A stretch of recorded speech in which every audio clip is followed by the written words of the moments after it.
Welcome to Comic Construction.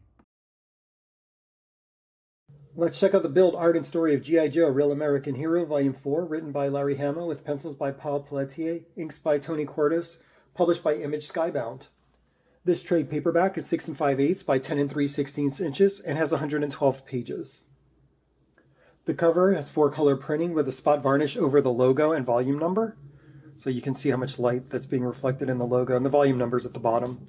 And on the back cover, it says Operation Infiltrate Springfield, and that's all in the same varnish. And actually, the varnish is over the star and stripes that divide the art from the text at the bottom. There is a soft touch type feel to the cover. I'm not sure if that's a coating or not. The book is perfect bound, as you would expect from a trade paperback.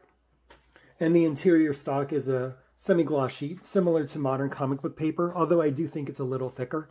Next time I'm in the comic shop, I'll have to try to do a comparison. I generally like Paul Pelletier's work, but find Tony Cordes' inks a poor match. I compared some finished pages with pencils on Pelletier's site, and it looks like some of the finer details are lost. It looks like Cordes uses a thinner line than the original pencils, and that gets lost within the retro-styled colors. But overall, the art is clear and the action is easy to follow. And each character has a unique face, so it's easy to tell who's talking, even if it's a close-up and it's a character you don't see very often or very much throughout the book. There will be some light spoilers for issues 301 and 315, so proceed with caution if you haven't read those yet. Hama has not lost a step. I read the original A Real American Hero comic from elementary school through high school. I did stop reading as the stories got sillier later in the run. Hama's work has cemented G.I. Joe as more of a comic book than a toy line in my head. This volume picks up after the battle in Springfield. The Joes have a Crimson Guardsman and his family who went to defect from Cobra.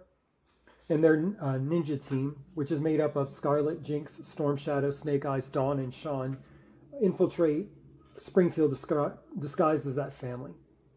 Meanwhile, Helix, Malto, Wetsuit, and Muskrat have infiltrated Cobra Island and are spying on the Revenge Company as they cure the residents of the mutant virus that Serpentor released in issue 301.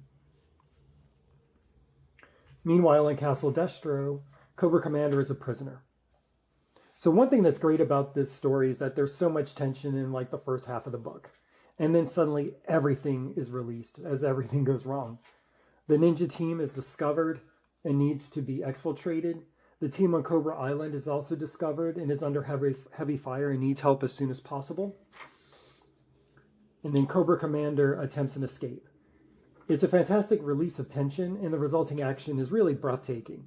There's a symmetrical tension and storyline in all three of the arcs that is really lyrical. I really enjoyed this book. So will it stay or will it go? That depends. I see that Image Skybound is releasing a deluxe hardcover of the first 2 trades of The Real American Hero, collecting the first 10 issues. So that's 301 to 310. Depending on the build of that book, I'll determine if I keep the paperbacks or switch over to the deluxe hardcovers. Stay tuned for that review, which I think I'll be able to do in early May. Thanks for checking out this video. If you enjoyed it, like, subscribe, and share with a friend.